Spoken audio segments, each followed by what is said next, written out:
네, 당신 자신을 위한 책에 관한 모든 이야기를 나누는 곳입니다. 안녕하세요, 책교셀프입니다. 아, 장첸 아니시고요? 장첸입니다. 네, 안녕하세요, 공 선생입니다. 아, 공 선생님. 네. 저희 저번 편 반응 어땠는지 아십니까? 아, 너무 뜨거웠어요. 그렇죠. 네, 네, 저희가 어쩌다 보니 한강 코인에 편승하게 되어 맞아요. 네, 좀 역대급 그 성과를 냈는데 네. 그랬으면 좋겠습니다. 아, 근데 지난 영상에서 저 되게 기분 좋았던 댓글은 또 뭐가 있냐면 네. 저희 티키타카가 재밌대요. 아, 그거 보려고 오시는 분이 계시다던데. 그러게요. 네. 저희 티키타카 한번 해볼까요? 네. 어떻게 하는 거냐? 채식주의자는요. 네. 어떻게 하는 거냐, 근데? 그러게요. 티키타카? 뭐가 있지? 뭐 했냐, 우리? 몰라요. 이런 거 얘기하는 거 아니야? 그럴 수도 있어요. 책 내용보다 오히려 그게 되게 재밌었던 거면 좀 네. 슬플 수도 있겠네요. 아니요, 근데 뭐 아닌가? 우리 같은 또 만담꾼 기질이 있는 사람들이다 보니까 만납꾼이에요. 네. 뭐 그냥 이렇게 네. 책만 이렇게 계속 채식주의자는요. 이렇게 그것만 설명하는 것보다는 더 재밌으면 더 좋은 거죠, 뭐. 맞아요, 맞아요. 그죠? 음. 그렇다고 뭐 우리한테 진지하게 하라고 하면 또 우리 못합니다. 맞아요. 그러니까요. 하던 대로 합시다. 좋아요. 그럼 이어서 한번 해볼까요? 바로 들어가실 건가요? 어떻게 들어갈까요? 아, 그럼 왜 이렇게 좀 돌아서 들어가시? 뭐 얘기하고 싶은 거 있으세요? 없어요. 아. 재밌는 얘기 있어 근데. 뭔데요? 최근에 흑백 요리사 엄청 난리 났었잖아요. 맞아요. 2 제작도 들어간다던데. 맞아요. 이미 확정이 됐다고. 아, 그래요? 그리고 고든 램지 섭외할 거래. 도전자로. 근데 도전자? 네. 심사위원 말고요? 참가자로. 아, 진짜요? 심사위원 오면 재미없을 거라고. 오. 근데 이제 거기 나오는 그 철가방 요리사 아시죠? 흑수저. 알아요. 그분 식당이 이 한강씨 그 책방 맞은편에 있대. 아, 그래요? 그래가지고 그 노벨상 발표된 날에 인터뷰를 했어요. 그 앞에서 시민을. 근데 인터뷰한 시민이 하필 그 사람인 거야. 저 짤로 본 것 같아요. 뉴스에 나왔잖아요. 그게 이제 식당 문 닫고 집에 가는 길이었는데 갑자기 이런 난리가 나버린 거야. 집 앞에서. 그래가지고 이거 어떻게 되겠어. 이제 사람들 거기 더 몰릴 거 아니야. 안 그래도 그러게요. 지금 뭐 흑수저 백수저들 예약이 뭐 1년 단위로 마감돼 맞아요. 버리고 막 그러는데 그래서 야 진짜 될 놈들이구나. 그러게. 이걸 느낀 게 너무 재밌더라고요. 코스네요. 밥 먹고 한강에 그 책방도 들르고. 그쵸. 거기 유명 관광지 되는 거 아니야, 이러다가 이제? 저희도 옆에서 뭐 붕어빵이라도 팔까요? 한강 붕어빵. 채식주의자용. 비건 붕어빵 이런 거. 야, 그럼 모양도 붕어로 하면 안 되지. 그러네요. 그래. 네. 채식빵. 브로콜리빵 이런 거. 괜찮네. 곧 있으면 날도 추워지는데 네. 한번 좀 해볼 테니까요. 네. 혹시 뭐 생각 있으신 분들 한번 슈퍼땡스라도. 놀러 왔다가 뭐 좀 불쌍해 보이는 애들 둘이서 뭐 빵 팔고 있다 이러면 저인 줄 아십시오. 네. 자, 그럼 이번에 들어가 주시죠. 네. 좋습니다. 네. 저희가 채식주의자는 총 3부로 구성되어 있다고 했고 첫 네. 번째가 채식주의자 편이었는데 네. 두 번째 편이 이제 몽고 반점 편입니다. 방금 또 철거방 요리사 얘기했는데 또 몽고 반점이 나오네. 다른 네, 건가요? 네, 몽고, 네. 네, 몽고 반점 편이고요. 네. 그 몽고 반점의 이제 주인공은 네. 이제 영혜라는 주인공의 형부입니다. 형부. 네, 언니의 남편이 되겠죠. 그 막 이렇게 착착착 했던 특전사 출신의. 맞아요. 그렇죠. 영혜를 업고 나갔던 아하. 네, 그 형부입니다. 네. 그 형부는 직업이 뭐냐면요, 비디오 아티스트예요. 백남준 씨입니까? 그런 느낌이죠. 오. 비디오를 촬영해서 그걸로 예술 작품을 전시하는 예술가입니다. 근데 뭐 그렇게 대단한 사람은 아니고요. 네. 그냥 뭐 근근히 먹고 사는 정도인데 이제 그 아내 영애의 언니가 오히려 장사가 되게 잘 돼서 어떻게 보면 셔터맨처럼 그냥 탱자탱자 놀면서 작업하는 그런 사람이었어요. 그래서 이 소설은 처음에 어떻게 시작하냐면 이 형부가 어느 날 무용을 보면서 이제 소설을 시작합니다. 무용. 네, 무용을 보면서 계속 무언가를 찾고 있어요. 자기가 갖고 있는 이미지를 보고 싶은 거예요. 자기 마음속 안에 어떤 깊은 이미지가 있는데 이거를 뭔가 해소하고 싶은데 그거를 뭔가 영화로, 전시로, 공연으로 찾고 싶은데 이번에도 실패했던 것 같아요. 어허. 이번 무용가들의 무대를 보면서도 실패했던 것 같습니다. 뭔가 더 이 무용보다 고요하고 은밀하고 매혹적인 어떤 무언가였어요. 그래서 그걸 보고 나서 나온 형부는 깨달았어요. 이 이미지를 내가 직접 내 비디오로 실현을 해야겠다. 아, 그치. 네. 세상에 그- 없으면 자기가 만들어야지. 맞아요. 그가 꿈꾸는 게 다른 사람이 끄집어낼 수 없는 그 무언가가 뭐냐면 그 이미지가 뭐냐면요. 네. 영예에 대한 얘기를 하다가 이제 아내가 영예에 대한 얘기를 하다가 동생에 대한 얘기를 하다가 동생의 엉덩이 뒤편엔 몽고 반점이 있어 라는 얘기를 합니다. 근데 그 몽고 반점이 그 이미지를 만들어낸 거예요. 이 몽고 반점이 무슨 의미인지 한번씩 지켜보도록 하겠습니다. 오, 네네. 네, 그 몽고 반점이 있다는 사실, 여인의 엉덩이 가운데에서 푸른 꽃이 열리는 장면은 바로 그 순간 그를 충격했다. 처제의 엉덩이에 몽고 반점이 남아있다는 사실과 벌거벗은 남녀가 온몸을 꽃으로 칠하고 교합하는 장면은 불가해야 할 만큼 정확하고 뚜렷한 인과관계로 묶여 그의 뇌리에 각인되었다. 이미지가 좀 난해하죠? 뭔가 포스트 김기덕 같은 느낌인데.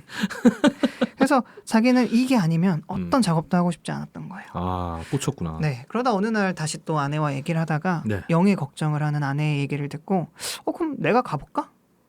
가 된 거예요. 네, 뭔가 좀 은밀한 욕망을 좀 숨기고 있는 것 같기도 하면서도 아하. 뭔가 좀 수를 쓰는 듯한 느낌인 거죠. 네. 그래서 뭐 내가 가볼까 했더니 오히려 아내는 되게 좋아했어요. 그럴래? 갔다 올래? 당신이 갔다 오면 좀 불편해서라도 뭔가 좀 하지 않을까? 해서 이제 처제에게 찾아가게 됩니다. 그래서 이때 또 그는 그날 있었던 일을 상상을 다시 생각을 해요. 그날 처제가 손목을 그었던 일. 그 일이 있고 나서 한 6개월, 1년 정도 흐른 뒤거든요. 그 이후로 처제는 결국 이혼을 했어요. 마치 남편은 뭐 쓰다만 가전제품을 버리는 것처럼 이혼을 했다고 합니다. 아무튼 그렇게 이혼을 하고 혼자 사는 처제에게 자기가 찾아가 보겠다고 한 거예요. 네. 그리고 그 날을 생각하면서 그렇게 생각을 합니다. 그녀가 자신의 목숨을 내던져버리려 했던 순간은 네. 인생의 코너 같은 거였을 거라고 생각한다. 아무도 그녀를 도울 수 없었다. 모든 사람이 강제로 고기를 먹이는 부모, 그것을 방관한 남편이나 형제 자매까지도 철저한 타인 혹은 적이었을 것이다. 지금 그녀가 다시 깨어난다 한들 그 상황이 변해 있을 리는 없다. 문득 그는 차라리 그녀가 깨어나지 않길 바라고 있다는 것을 깨달았다. 그 순간 이런 생각을 했다고 해요. 어쩌면 남편의 그 방관자적인 태도보다는 조금은 더 영예를 이해하려고 하는 태도에 가까워요. 그러게요. 그래서 그는 또 영예를 만나러 가면서 자기가 마지막으로 마무리했던 작업을 떠올렸는데요. 그가 거짓이라 여겨 미워했던 것들, 숱한 광고와 드라마, 뉴스, 정치인의 얼굴들, 그것들을 편집해서 음악과 그래픽 자막을 넣었던 작품이었는데요. 그는 문득 그걸 생각하면서 구역질이 났대요. 그 이미지들에 대한 미움과 환멸과 고통을 느꼈던 동시에 그 감정들의 밑바닥을 직시해내기 위해 밤낮으로 씨름했던 작업의 순간들이 일종의 폭력으로 느껴졌기 때문이다. 어허. 이 형부는 어쩌면 영예와 같이 그 폭력을 느끼고 있었던 사람인 거예요. 그렇겠네요. 남편처럼 그 폭력을 모르고 방관했던 사람이라기보단 그 폭력을 자기도 조금은 느끼고 있어서 어쩌면 그래서 처제에게 조금은 끌렸던 것 같아요. 그리고 몽고 반점이라는 게 사실 애기들한테 있는 거잖아요. 그렇죠. 그 애기들한테 있는 그 몽고 반점이 처제에게 있다는 그 사실이 굉장히 매혹적이게 느껴진 이유도 어쩌면 어린아이 같은 그런 폭력을 인식하는 그런 마음을 보고 좀 끌리는 게 있지 않았을까 하는 생각이 듭니다. 그래서 처제를 만나러 갔는데요. 문에 들어서자마자 아무 인기척이 없길래 그냥 들어갔어요. 근데 갑자기 벌거벗은 처제가 화장실에서 나와요. 그래서 당황합니다. 뭐지 하는데 이제 처제는 뭐 아무렇지도 않게 걸어 나와요. 그리고 을의 사람들이 다 이럴 땐 옷을 입으니까 나도 옷을 입어야겠다 하는 것처럼 천천히 옷을 입습니다. 돌아보지도 않고 들어가지도 않고. 그러고 이제 뭐라도 먹을까 하고 이제 자기가 사온 과일을 같이 먹어요. 네. 그 과일을 먹으면서 이제 얘기를 합니다. 조심스럽게. 근데 처제야, 혹시 내 모델이 되어줄래? 이렇게 부탁합니다. 그래서 뭔데요? 이렇게 얘기를 하고 막 하다 보니까 그냥 몸에다 꽃을 그릴 거야. 그리고 그거를 비디오로 남길 거야. 하니까 처제가 조용히 있다가 네, 괜찮아요. 이렇게 승낙하게 됩니다. 그래서 이제 뭔가 좀 기쁜 마음도 있고 좀 설레는 마음도 있고 네 그렇게 이제 처제와 촬영을 약속을 하게 됩니다. 네. 계속 해보시죠. 네, 그래서 처제랑 이제 촬영을 하기로 한 날이 됐어요. 그때 이제 아내한테 전화가 와요. 여보, 나 오늘 늦게 퇴근할 것 같은데 우리 아들 좀 데리러 가줄 수 있어? 했는데 이 남편은 또 나 오늘 작업 있어서 늦게 들어가. 안 돼. 근데 이제 아내는 또 거기다 한숨을 쉬고 전화를 끊습니다. 이런 관계예요, 둘은. 그러면서 이제 촬영을 시작합니다. 처제에게 옷을 벗으라고 하고 처제의 뒤와 앞에 색색의 꽃들을 그려 넣어요. 그리고 그 꽃을 그려 넣은 처제를 엎드리라고 하고 누우라고 하면서 그 모든 장면들을 캠코더로 담습니다. 근데 오히려 그는 그런 육체를 보고서도 전율 했어요. 오히려라는 표현이 왜냐면 성욕을 느낀 게 아니에요. 네, 무언가 근원을 건드리는 계속해서 수십만 볼트의 전류에 감전되는 듯한 느낌을 계속 받았다고 합니다. 그래서 이따금씩 그녀의 눈이 단지 수동적이거나 백치스러운 담담함이 아니라 어떠한 격렬함을 동시에 그것을 자제하는 힘을 머금고 있는 것처럼 느꼈다고도 해요.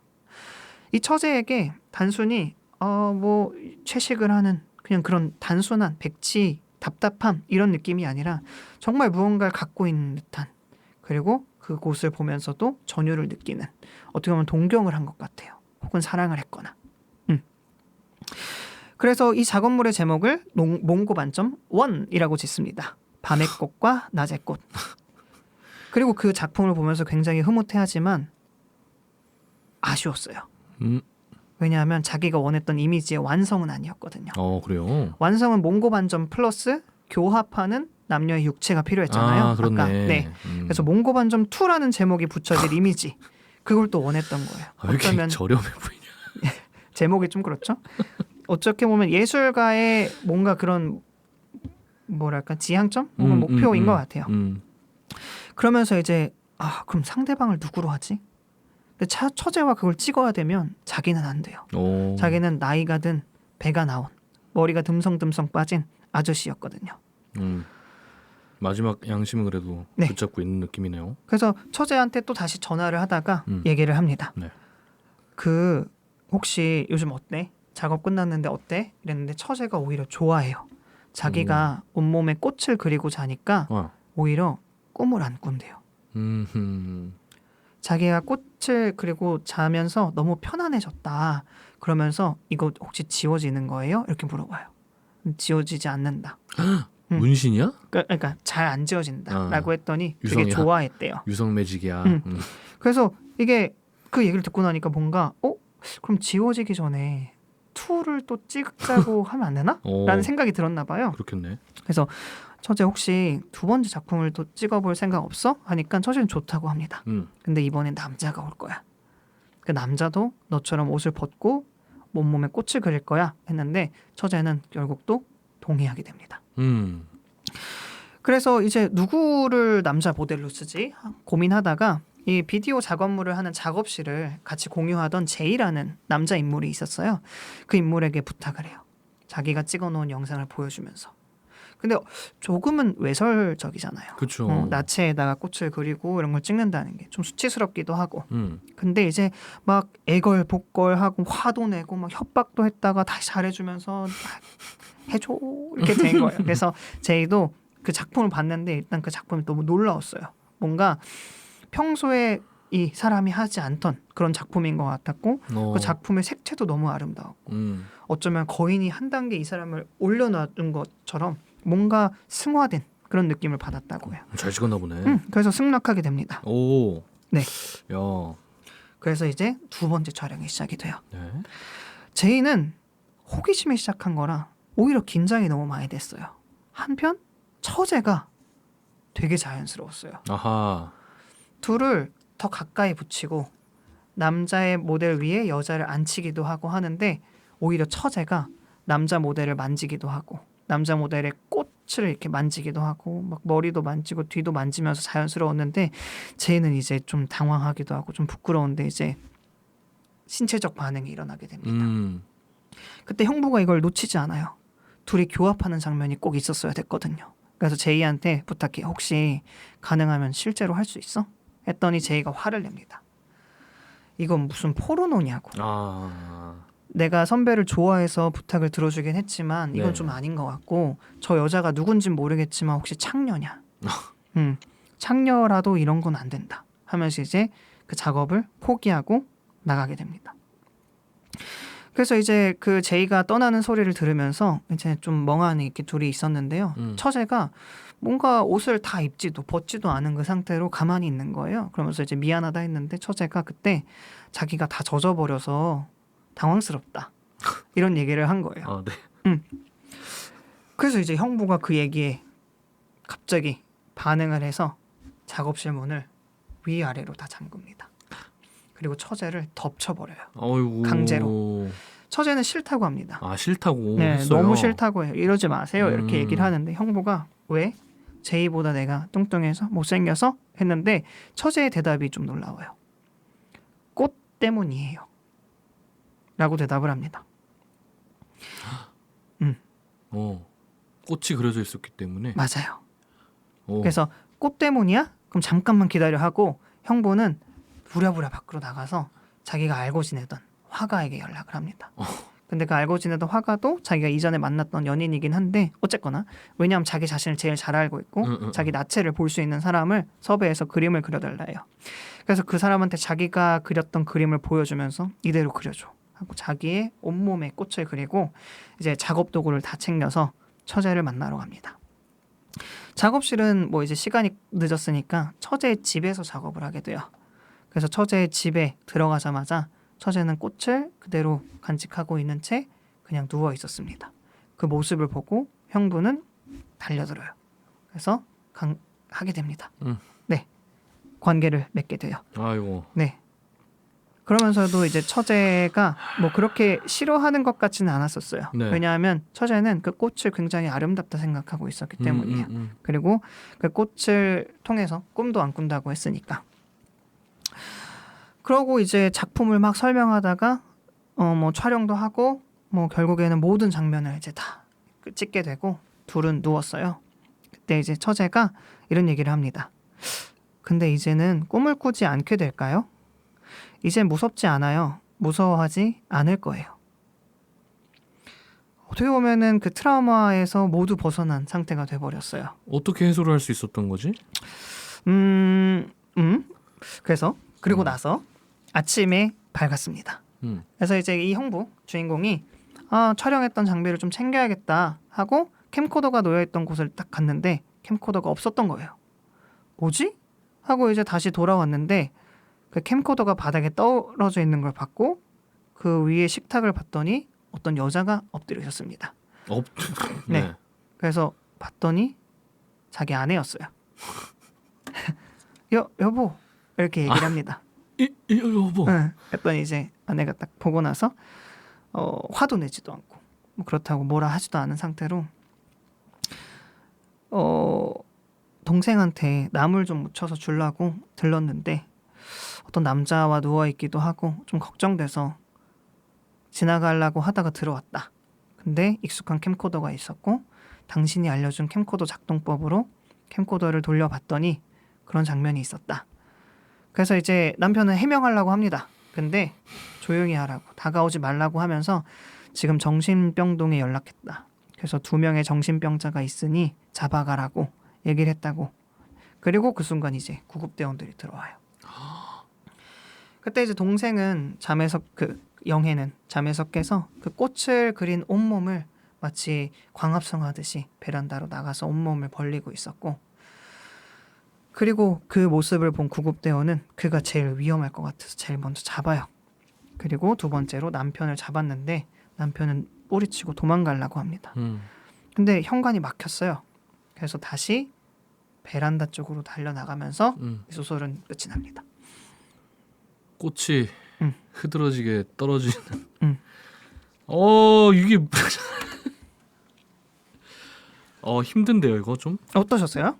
내용 자체는? 내용 자체는 뭔 얘기인지도 모르겠어요. 지금. 그래요. 아까 뭐 일부에서는 뭐 정책이 어떻고 약자 계층이 어떻고 근데 이거 들으면서 그런 거 얘기하고 싶은 마음이 싹 사라졌어 지금. 그렇죠. 그런 네. 내용이 절대 아니죠. 네, 뭘 얘기하는 건지도 모르겠고 그래도 그래도 일단 정신줄 놓고 조금 궁금했던 거는 대체 뭐가 영애를 해방시켜줬을까. 그거 외에는 너무 다 그냥 별론데. 그래서 제가 생각했을 때는 그 식물, 꽃이 예. 육식과 그 폭력과는 대비되는 정반대에 서 있는 생물체잖아요. 그래서 그 식물이라는 게, 그 꽃이라는 게 영애에게 위안을 줬던 것 같아요. 그리고 상대방에게도 꽃이 그려져 있었고 그 꽃이 그려져 있지 않으면 원하지 않았잖아요. 그 꽃이 그려져 있는 상대방을 받아들였다는 것도 어떻게 보면 자기에게 조금은 더 위안이 됐던 것 같아요. 고기 냄새가 난다고 남편을 거부했었는데 맞아요. 근데 꽃이 그려져 있는 상대방이 어쩌면 자기를 이해해주는 사람 같았던 거죠. 혹은 실제로 형부는 처제를 이해하려고 했던 유일한 사람이었어요. 그렇죠. 그렇네요. 그리고 그 영애가 손목을 그었던 그 장면을 상상할 때도 형부는 그 장면이 굉장히 비극적이고 되게 이상하다고 생각했어요. 1편에서는 그 장면을 굉장히 방관자적으로 그냥 내가 팔 잡을게, 남 때리고 이런 걸 설명했다면 두 번째 챕터에서는 그걸 굉장히 비극적으로 영애를 오히려 공감해줬던 그런 형부였습니다. 그래서 제가 받아들였던 두 번째 챕터의 내용은 영애가 조금은 이해를 받고 있지 않았나 하는 생각이 들어요.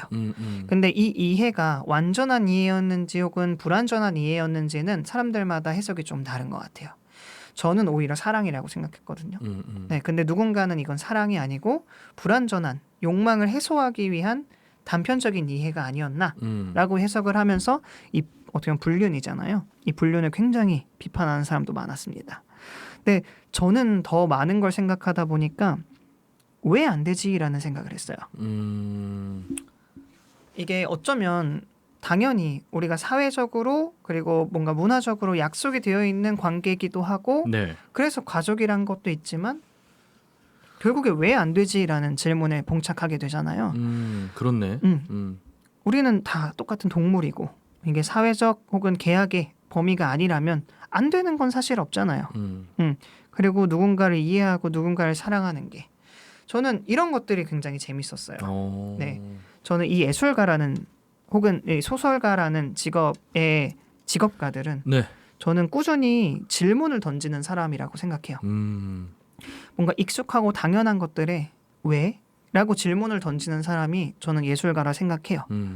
그러면 편에서 이제 다양한 면을 보기도 하고 혹은 원래 조직되어 있던 걸 해체시키기도 하고 이런 과정들을 하는 사람들을 소설가 혹은 예술가라 생각하는데 그런 의미에서 저는 굉장히 좋았다라고 표현하면 좀 이상하죠. 획기적이었다. 되게 좀 깊게 남았다. 인 것 같아요. 이게 그러니까 육식을 고기를 먹지 않겠다라는 의견하고 너무 비슷하게 느껴지는 게 왜 안 되는가라고 질문한다 해서 그래도 된다를 의미하는 게 아니잖아요. 아니에요. 그건 아니에요. 그래서 아마 저는 1, 2부를 이제 여기까지만 듣고 난 이후에 네. 작가가 굉장히 이 오묘한 선을 그어놓고 그 선을 넘는 이제 그 선 이상의 혹은 통찰이나 시각을 가진 사람들에게는 조금 뭐라 해야 될까 더욱더 희열이나 더 즐거움을 느끼게 작품을 좀 치밀하게 구성한 게 아닐까라는 생각이 들었거든요. 얼마 전에 뭐 갑자기 다른 얘기긴 하지만 네. 요리 이제 뭐 심사하는 프로그램 또 다른 게 있어가지고 제가 한 번씩 돌려보는 게 있는데 네. 거기에 한 참가자가 했던 요리를 가지고 심사위원이 이거는 아는 사람들이 먹었을 때 재밌는 맛이다. 일반 사람들한테 이렇게 해놓고 이거 25,000원이다라고 하면은 사람들은 그 모든 거를 설명해서 납득시키지 않는 한 절대 그 돈 주고 이거 안 사 먹을 거다. 막 이런 심사를 했어요. 근데 너무 공감되는 게 뭐 이거는 이 재료를 이렇게 이만큼 익혔고 이런 정성이 들어갔다라는 거를 정말 고수들은 먹어보면 알잖아요. 그 사람들은 아마 이게 와 25,000원? 한 3만 원의 이상의 가치를 줘도 괜찮을 것 같은데 라고 생각을 할 수 있겠지만 우리 같은 그냥 뭐 맛있는 거 좋아하고 이런 사람들은 또 아닐 수 있거든요. 근데 저는 이 작품도 약간 그런 느낌이 아닐까라는 생각이 드는 게 계속 저는 음. 아직까지는 요 선을 넘어가지 못해본 사람인가 봐요. 계속 불편하기만 하고 음. 뭐 어쩌라는 거야. 음. 이런 생각만 계속 들었는데 맞아요. 그럴 수 있어요. 확실히 뭐 내가 틀렸다, 음. 뭐 공 선생이 옳다 이런 것도 아닙니다. 맞아요. 뭐 이렇게 느끼는 사람도 있고 음. 이렇게 느끼는 사람도 있는데 뭔가 이렇게 느끼는 사람들에게는 더욱더 다각화된 재미가 느껴질 거고 우리 같은 사람들에게는 뭐 단순히 우리가 좀 꺼려하는 것들, 불편한 것들을 언급한 것이 아닐까 그냥 이렇게 느껴지는 게 있다 보니까 저는 굉장히 이게 너무 치밀한 구성에 의한 작품이라고 생각이 듭니다. 이게 근데 분류 자체도 좀 애매한 게 네. 이게 책을 읽은 사람들을 좀 이렇게 나눌 수는 있겠지만 어떻게 보면 제 설명만으로 이 소설을 접하고 있잖아요. 네. 그래서 조금 부족한 감이 있을 수도 있고 그래서 더 깊게 공감하지 못하는 게 있을 수도 있을 것 같아요. 그렇네요. 근데 이제 제가 항상 얘기하고 싶은 건 그 요리사분이 그렇게 요리를 했을 때 네. 그러니까 대중들이 먹고 나서 야 이런 쓰레기 같은 음식을 무슨 5만 원 주고 팔어 하면서 욕을 하는 사람도 있지만 보통은 안 하잖아요. 근데 이 책을 읽고 무슨 이런 쓰레기 같은 소설을 썼어라고 하는 사람들이 너무 많은 게 좀 슬퍼요. 아 그렇네요. 네. 어떻게 보면 조금 해석의 차이가 있는 걸 수도 있고 혹은 받아들이는 거의 정도가 다른 게 있을 수 있는데 왜 사람들은 그렇게 욕을 못해 안달릴까 하는 생각이 너무 좀 슬펐습니다. 저는 그게 폭력과 너무 그러니까 너무 유사하다 생각해요. 그렇네요. 네. 이게 채식주의자를 쓰고 나서 한 인터뷰를 보면은 작가분도 이 책을 뭐라고 대답하는 책이 아니라 뭐일까 질문하는 책이라고 얘기를 했었어요. 그렇죠. 그래서 작가도 계속 이 장치님이 말한 그 선에서 자기도 잘 모르겠으니까 계속 고민하고 궁금해서 독자들한테 던져서 물어보는데 단순히 몇몇의 독자들은 이런 자극적인 야 이런 외설을 무슨 불륜을 처제랑 형부가 뭐 고추를 뭐 저는 이게 너무 잘못됐다고 봐요. 그렇죠. 네. 잘못됐습니다. 맞아요. 그래서 이 안에 있는 메시지에 더욱 집중을 해주셨으면 좋겠습니다. 근데 어떻게 보면 그 사람들도 노벨 문학상이라는 폭력의 희생양일 수 있어. 그 노벨상 받기 전부터 이런 얘기가 많았어요. 아 그래요? 미안합니다. 맨부커상 받았을 때부터. 그래요. 어쩌면 맨부커상의 폭력. 지구상에 존재하는 책에 관한 상을 주는 거를 네. 다 폐지해야 된다. 그래 생각합니다. 엄청 좌파주의적인 성격을 갖고 계시네요. 한강 작가님께서도 또 좌파주의라고 또 까이던데. 그러니까. 그러지 맙시다. 우리 이 사람을 그렇게 단순화시켜서 바라보지 않았으면 좋겠어요. 맞아요. 네. 뭐 언젠간 저도 이야기하겠지만 뭐 우리 언제나 이분법적인 사고 너무 폭넓게 좀 생각하면은 단순한 그 단어를 쓰자면 이분법적인 사고를 지향합시다. 맞아요. 이런 얘기를 하지만 정말 지향해야 되는 이유가 사람의 구성을 뭐 하나 두 개로 나눌 수가 없거든요. 그럼요. 정치적으로 봐도 뭐 전라도 사람, 근데 뭐 고려대 출신, 근데 얘는 노동자를 대변해.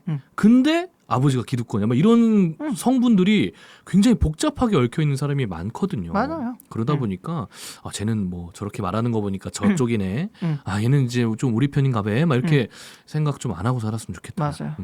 그래서 뭐 저희 애청자 분들께서는 그러지 않겠지만 제가 네. 이렇게 설명을 했다고 해서 공선생 전호무 자식 뭐 반페미니즘 사상을 갖고 있구만 뭐 이러면은 저희가 말하는 메시지와 너무 다르지 않나 하는 생각은 듭니다. 저놈은 점 나중에 점 처제와 점 헐놈이다 점점 막 이렇게 줄 아저씨들 그 아재체 있잖아 막. 이런 댓글이라도 근데 달리면 기분 좋을 것 같아요? 뭘 좋아요? 왜 좋죠? 그런 댓글이라도 달리면은 뭐 그렇죠. 저희 영상을 여기까지 봐주신 거니까 그거에 대한 감사함은 있습니다. 그렇죠. 알겠습니다. 하지만 저와 더 깊은 대화를 나누셔야 될 것 같아요. 여기 아니고 딴 곳에서. 네. 자 이렇게 두 번째 챕터가 마무리됩니다. 좀 네 힘드네요. 그래도 저는. 자 이제 세 번째 챕터는 나무 불꽃이라는 챕터인데요. 두 번째에서 꽃이 되겠다라고 했었잖아. 그게 이런 뜻이었구나. 나무 불꽃의 주인공 화자는 이제 영혜의 언니입니다. 이것도 이 사건이 일어난 다음이겠네요. 네, 남편과 이제 동생의 그런 일이 있고 난 다음에 둘 다 들어간겨? 1, 2년 뒤인데 또 1, 2년 지났어. 그 일이 있고 난 다음에 어떻게 됐냐면 남편은 너무나 정상이라는 게 밝혀져서 결국 이제 뭐 소송이 이어지고 결국에는 이제 나오게 돼요. 남편은. 그리고 그리고 나서 이혼합니까? 이혼하고 만나지 않게 됩니다. 어. 그러나 동생은 이제 주치의가 말해요. 많이 호전돼서 나가도 괜찮을 것 같아요. 라고 했지만 언니는 믿지 않습니다. 저번에 그 얘기 믿고 퇴원시켰다가 우리 남편이랑 그렇게 됐잖아요. 아. 그래서 더 깊은 정신병원에 보내기로 결정합니다. 음. 근데 영애는 그 얘기를 듣고 그래 난 오히려 병원이 편해 하고 수용을 승낙합니다. 그래서 산 중턱에 조금 자기가 살고 있는 곳과 멀리 떨어졌지만 네. 좀 비싸지도 않고 환자의 처우가 좋다는 그런 정신병원에 영애를 입원시키게 되고 네. 뭐 일주일에 한 번씩 뭐 이렇게 찾아가게 돼요. 그 날은 언니의 아들인 지우가 한 5일째 아파서 앓고 있던 날이라 5일 동안 이 언니 스스로도 잠을 못 자고 있던 어느 날 전화가 왔어요. 병원에서부터. 보통 병원에서 전화는 잘 안 오는데 그러게. 전화가 와서 동생분이 사라졌어요가 된 거예요. 그래서 이제 전화를 끊고 이제 지우 아들을 막 간호하는데 또 얼마 뒤에 전화가 와서 동생분을 찾았습니다가 된 거예요.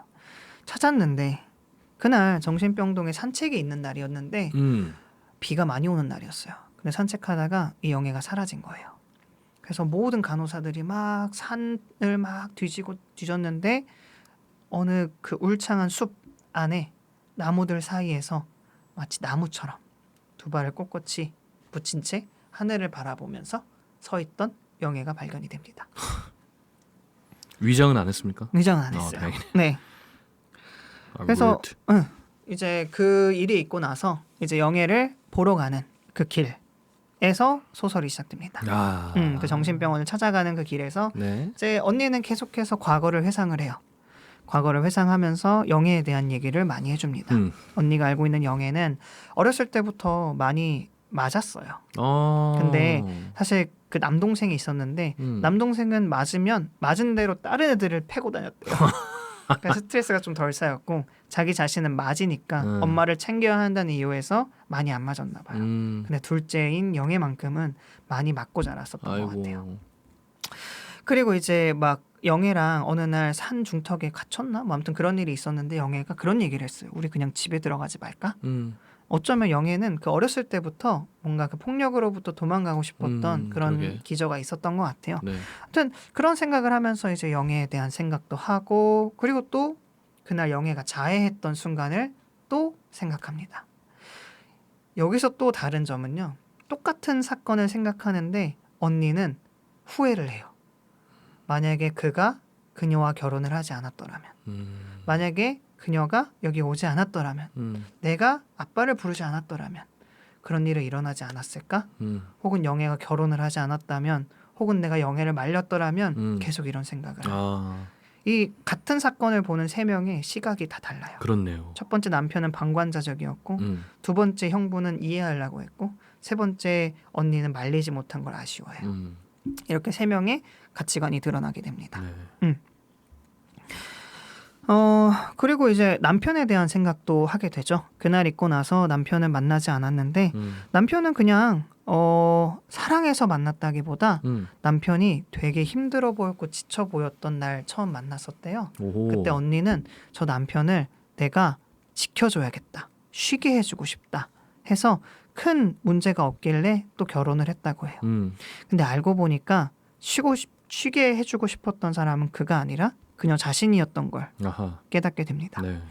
왜냐하면 이 남편은 영상을 찍으러 다닌다는 명목하에 집에도 제대로 오지 않았어요. 아까 제가 잠깐 전화했지만 전화해서 일찍 들어와 하면은 작업 있어. 어디 가야 해. 뭐 이렇게. 근데 집에서는 뭐 열정도 없고 되게 풀이 죽어 있는 사람이었는데 그런 작품을 촬영할 때만큼은 굉장히 에너지틱했던 사람이었던 것 같아요. 네. 뭐 아무튼 그렇게 상상을 하다가 그날이 있고 나서는 부모도 더 이상 이제 영애를 돌보려고 하지 않았대요. 그리고 그 자기의 남편 되게 짐승 같은 행동을 했던 남편 때문에 네. 첫째 딸도 보고 싶어 하지 않았대요. 그래서 어떻게 보면 부모님이 딸들을 버린 거죠. 근데 영애만큼 자기가 이제 챙길 만한 사람이 없었던 거예요. 그렇죠. 그래서 영애는 버릴 수 없었던 겁니다. 그래서 이제 영애를 찾아가서 담당이랑 얘기를 하는데 담당의가 막 그런 얘기를 해요. 아니 영애 씨는 정신분열증도 아니고 아니 피동망상이었다면 이렇게까지 뭐 육식을 안 하지 않았을 텐데 왜 도대체 이럴까 뭐 이런 얘기를 하는데 저는 여기서도 좀 슬펐어요. 전문가란 사람조차 영애를 제대로 이해할 수가 없었던 거예요. 그렇네. 그래서 뭐 이날 뭐 처음 있었던 일도 생각하면서 병원을 막 이것저것 돌아다니는데 병원에서 이제 언니를 불렀던 이유가 뭔지를 이제 얘기를 들어보니까 밥을 안 먹으려고 한대요. 이제는 고기만 안 먹으려고 하는 게 아니라 그냥 밥조차 안 먹으려고 한대요. 그래서 막 정맥 주사로 단백질 막 이렇게 뭐 영양분 주입하는데 이젠 모든 곳에 주사를 넣어서 더 이상 넣을 곳이 없는 거예요. 마지막 방법이 코로 튜브를 넣어서 강제로 식도로 음식을 넣는 방법이었는데 이 방법마저 실패하면 자기들은 이제 더 이상 영애를 책임져 줄 수 없으니 다른 일반 병원으로 데리고 가라. 이런 연락 때문에 영애를 만나러 온 거예요. 네. 영애를 만나러 왔으니까 자기가 그럼 한 30분 정도만 얘기를 해보고 설득을 해보겠다 했는데 영애는 그 30분 동안도 아무 말도 하지 않습니다. 언니가 이제 도시락통에 뭐 영애가 좋아했다던 과일, 차, 음식들을 코앞에 대기도 하고 손에 만져보기도 했는데 영애는 거절해요. 아예 그냥 눈길조차 주지 않습니다. 그때 언니는 엄청 화가 났다고 해요. 영애한테 굉장히 화가 났던 것 같아요. 그래서 뭐 그러면서 이제 지난번에 영애와 했던 대화도 막 생각하게 되는데 영애가 실제로도 그런 얘기를 했다고 해요. 영애가 죽고 싶어 하지 않는 것 같은 게 예전엔 정신병원에서 내보내달라는 부탁도 했었대요. 언니한테. 그래서 안 돼. 너가 밥 먹으면 그럼 퇴원시켜줄게 했는데 그때부터 다시 또 얘기를 안 했다고 해요. 그러면서 이제 화가 나니까 너 죽고 싶어서 그래? 했는데 영애는 오히려 언니한테 죽으면 안 되는 거야? 라고 물어봤다고 합니다. 또 실제로 그런 얘기도 했다고 해요. 영애가 언니한테 아무도 날 이해 못해. 의사도 간호사도 다 똑같아.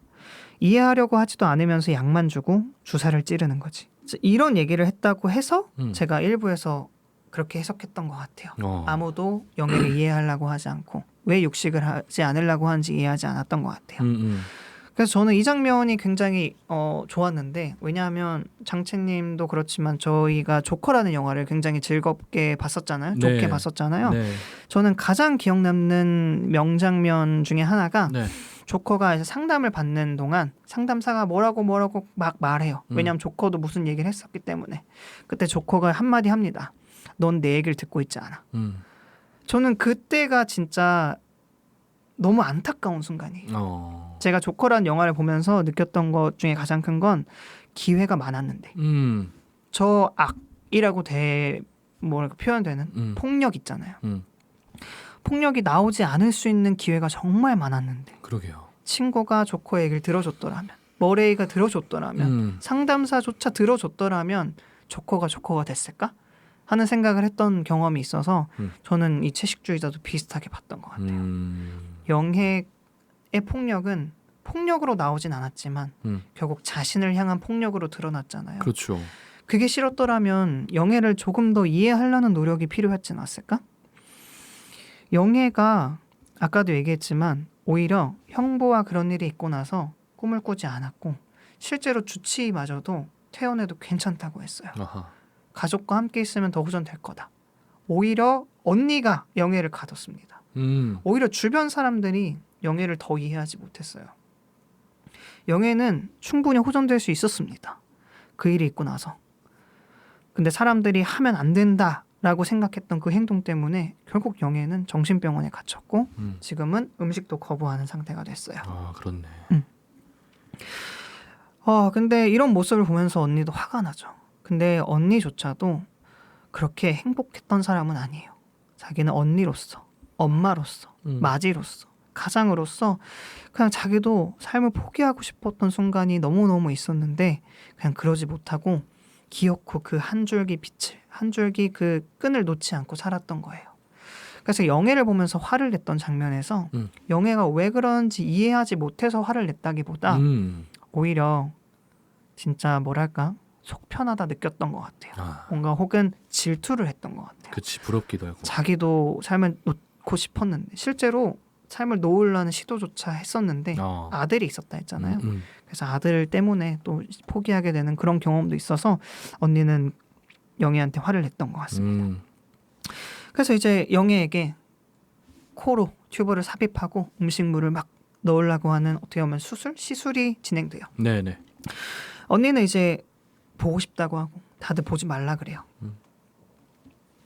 그래서 언니가 그 장면을 보는데 튜브를 코로 강제로 넣고 영애는 괴성을 지릅니다.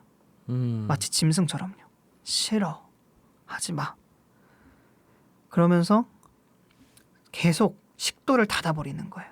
이렇게 네. 막 이렇게. 그러다 보니까 이제 피가 나오게 됩니다. 몸부림치는 동생과 그리고 피를 토하는 동생을 보고 언니는 결국 못 참았던 것 같아요. 수간호사의 팔을 치우고 영애를 안게 됩니다. 그만해요. 하지 말라잖아. 그렇게 영애를 안고 나서 다음 장면은 이제 영애가 결국 퇴원을 하게 됩니다. 뭐 방법이 없잖아요. 보호자마저 하지 말라고 하는데. 그러게요. 그래서 이제 구급차를 같이 타고 그 정신병원에서 빠져나오는 그 순간, 그때 이제 영애를 바라보면서 뭐 다양한 생각을 했던 것 같아요. 그러면서도 이제 조금은 영애를 조금 이해하는 것 같기도 하고, 혹은 남편을 조금 더 이해하는 것 같기도 했었어요. 왜냐하면 그 구급차에서 이런저런 생각 중에 이런 게 있었어요. 그 남편과의 있었던 일을 생각하면서 그녀는 덩굴처럼 알몸으로 얽혀있던 두 사람의 모습을 떠올린다. 그것은 분명히 충격적인 영상이었지만 이상하게도 시간이 흐를수록 성적인 것으로 기억되지 않았다. 꽃과 잎사귀, 푸른 줄기, 그것들로 뒤덮인 그들의 몸은 마치 더 이상 사람이 아닌 듯 낯설었다. 그들의 몸짓은 흡사 사람에서 벗어나오려는 몸부림처럼 보였다. 그러면서 이제 영애에게 그런 얘기를 합니다. 꿈일 거야. 꿈에서 깨어나면 마치 아무것도 아닌 것 같은 그런 꿈일 거야. 하면서 이 소설은 끝이 납니다. 이야. 찐하네요, 되게. 네. 어떻게 보면은 굳이 구분을 하자면 언니는 조금 동생을 질투하고 동생과 좀 유사히 힘듦을 겪었지만 결국 그 퓨즈를 놓아버린 동생, 그리고 퓨즈를 어떻게든 간간히 이어나가려는 언니, 그러다가 동생을 조금은 이해할 수 있게 된 언니, 이런 내용이라고 볼 수 있을 것 같아요. 그래서 이 언니의 삶에 대한 얘기들도 굉장히 나오는데 네. 굉장히 먹먹합니다. 이 엄마로서, 이 아내로서 살아왔던 그 버텨왔던 그 순간들을 많이 묘사를 하고는 하거든요. 그래서 언니도 스스로가 사실 살아본 적이 없다라는 얘기를 해요. 네. 자신은 항상 살아오지 않았다. 자기는 항상 버텨왔던 것이다. 이런 표현도 하고요. 그리고 영애에 대한 화가 났던 것도 뭐 이런 얘기도 해요. 영애를 정신병원에 가게 한 건 표면적인 이유였고 영애를 가까이에 둔다는 사실 자체가 불가능하게 느껴졌다. 그 애가 상기시키는 모든 것이 견딜 수가 없었다. 사실은 그 애를 은밀히 미워했다. 이 진창의 삶을 그녀에게 남겨두고 혼자서 경계의 저편으로 건너간 동생의 정신을, 그 무책임을 용서할 수 없었다. 이런 표현도 하거든요. 어쩌면 그런 모습을 좀 부러워하면서도 미워했던 것 같아요. 그렇네요. 그럼에도 마지막까지 동생을 지켰던 건 또 언니였고, 뭐 이런 많은 것들이 그려진 소설이라고 볼 수 있습니다. 언니도 보면서 많이 힘들었겠다. 그러니까요. 어떻게 보면은 이해를 시작하게 된 시점부터 제가 왜 저렇게 됐는지 옆에서 보고 같이 자랐잖아.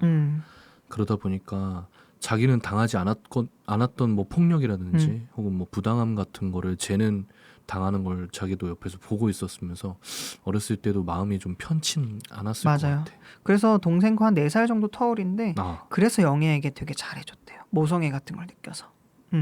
근데 어느 날부터 영애가 되게 말수도 줄어들고 결국에 그렇게 육식을 거부하는 모습을 처음에는 이해할 수 없었던 거죠. 그러게. 근데 마침내 뭔가 이해했던 것 같아서 좀 그게 좀 슬프기도 하고 음. 좀 아쉽기도 하고 그런 생각이 들었습니다. 화가 나는 이유는 여러 가지였겠죠. 맞아요. 아니, 내가 이렇게 챙겨줬는데 그런 것도 있겠죠. 그러면서 음. 왜 이렇게 해줬는데 왜 그러는 거야 하는 화도 있을 수 있겠고. 사과해요 나한테. 네. 뭐 그런 걸 수도 있겠고. 네. 진짜 근데 경계에 넘어가 버린 영의 정신이라는 표현이 네. 너무 와닿았던 게 뭐냐면 제가 1부에서 얘기했습니까? 2부에서 얘기했습니까?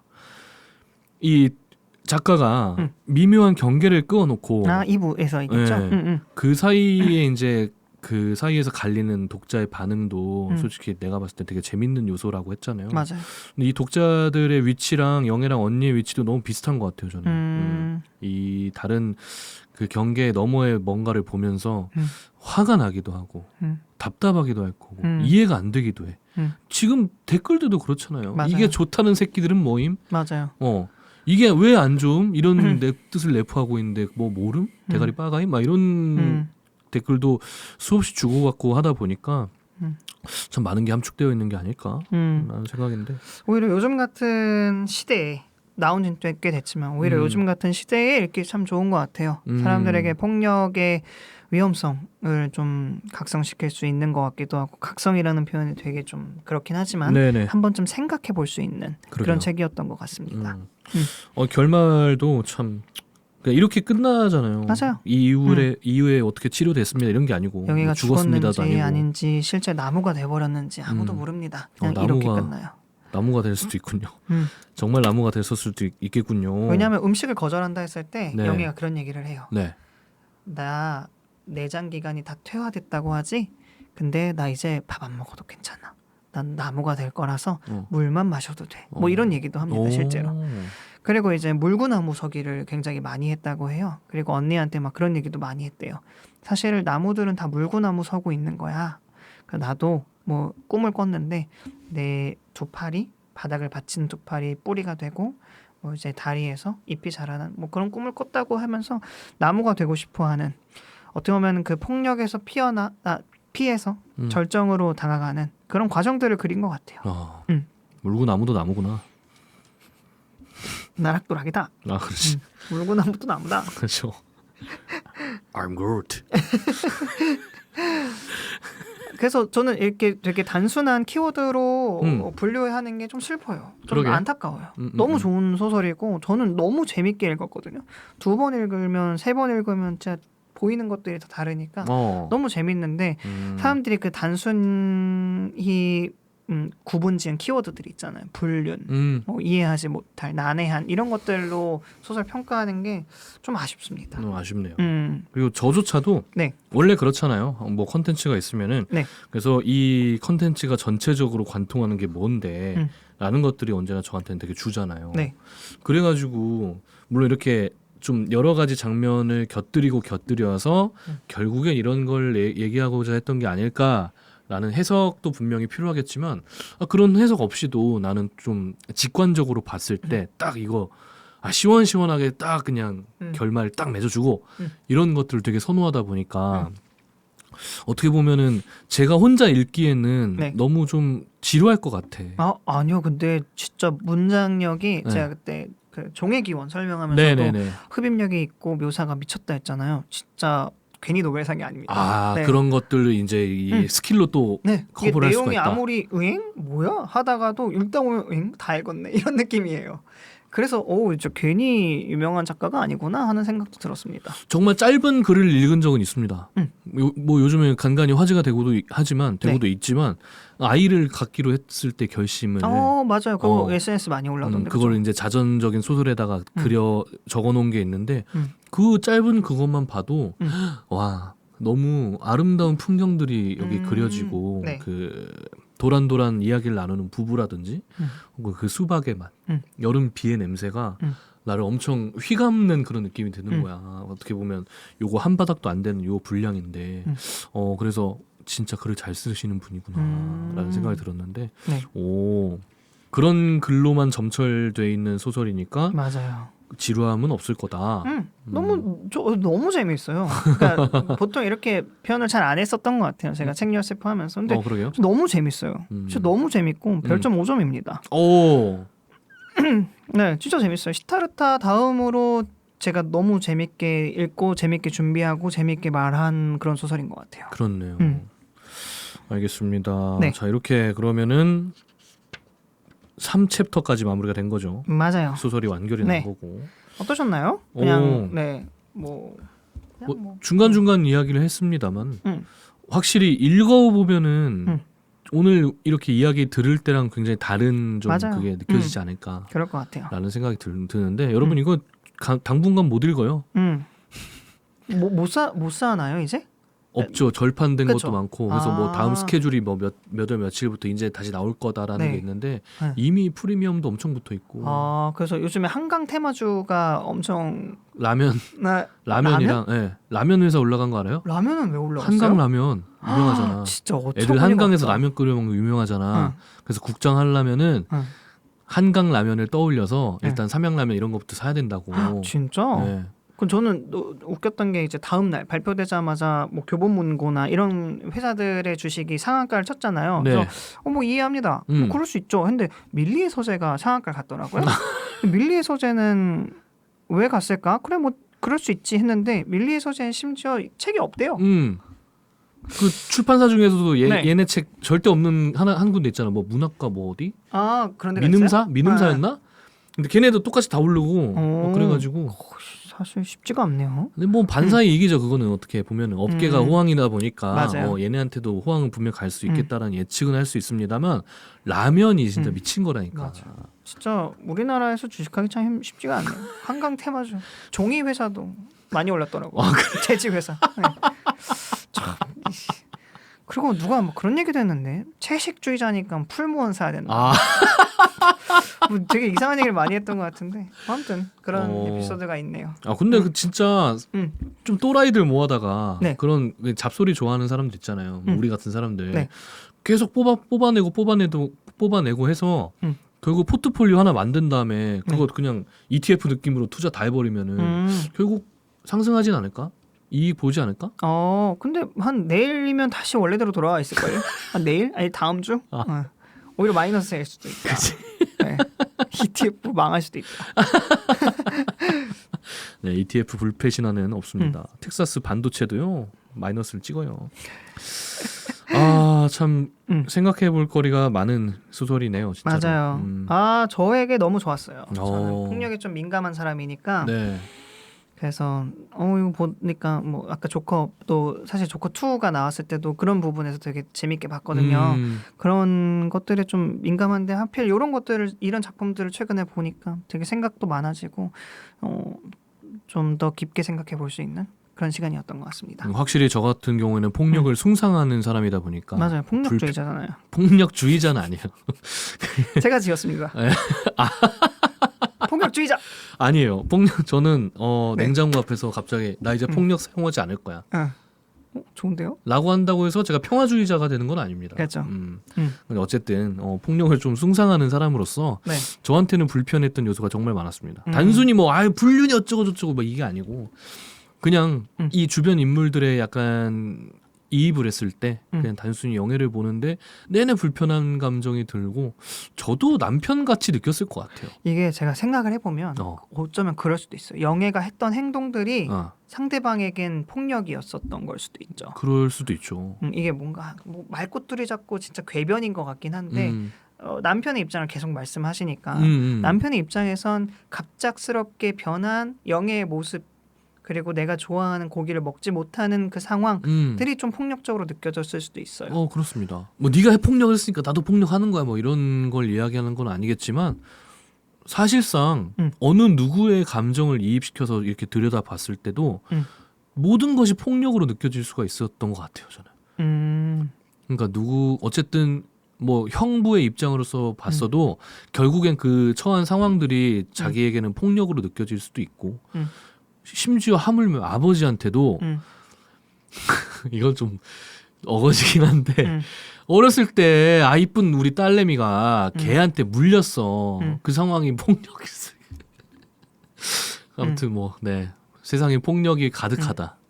이상 폭력 숭상자의 궤변이었습니다. 근데 저는 그런 생각은 해요. 폭력이 가득한 세상인 것 같아요. 네. 폭력이 가득한 상황인데 네. 그 폭력을 자기한테 하는 것과 남한테 행하는 거는 큰 차이가 있다고 봐요.